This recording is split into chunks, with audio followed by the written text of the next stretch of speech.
Have you ever lost something? Something small? But it managed to ruin the whole morning. For me, it was an umbrella. Just an ordinary black umbrella. Nothing special, but losing it taught me a small English lesson about time. Today, we'll tell that story three ways: in the past, the present, and the future. Listen carefully, shadow the rhythm, and notice how the feeling changes each time. Yesterday, I lost my umbrella. It was raining, and when I left the cafe and halfway down the street, I realized my hands were empty. I ran back inside, but the chair was empty too.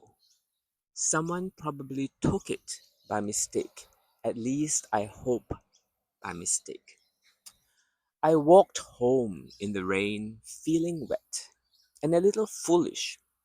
By the time I got home, I was soaked, but I laughed.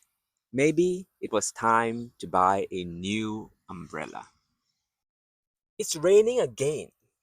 This time, I'm standing outside the same cafe, waiting for the lights to change. I look down. No umbrella. I must have left it in the chair, under the chair. I rush back in, check the tables, and ask the barista. He shakes his head. Someone is walking down the street with my umbrella right now. There he is. I step into the rain again, smiling at my own mistake. The water feels cold, but somehow funny, like the universe is teaching me to pay attention. Tomorrow, it will rain again. I will remember this moment. Before I leave the cafe, I will check under the chair. Maybe I will finally buy a bright red umbrella, one I will never forget again. And when it rains next time, I will smile and think of the old one, the black one, living its new life with someone else. The lesson in this story: in the past, we say yesterday. In the present, we say now. In the future, we say tomorrow. Those little words act as time signposts. They guide the listener through your story. Past tense. Past tense verbs feel finished. I lost something. I walked. I laughed. Present tense verbs feel alive. Look, look, smile, shake. Future tense verbs sound lighter and more hopeful. I will remember. I will buy. So grammar just doesn't show time, it changes the emotion.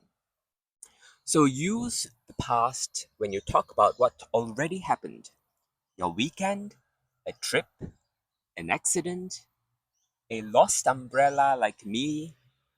And you use the present when you're describing what you are doing now, what you see, what you're doing, what's happening in the picture. And you use the future when you speak about plans, about goals. You want to buy an umbrella. You will buy a red one instead of a black one. And promises: I will help you. I will come to your house. Same story, three feelings: memory, the moment, and hope for the future. Let's try just the one line in the three tenses, three times. Okay, I lost my umbrella yesterday. I'm losing my umbrella. I'm losing my umbrella all the time, yesterday, today, and tomorrow.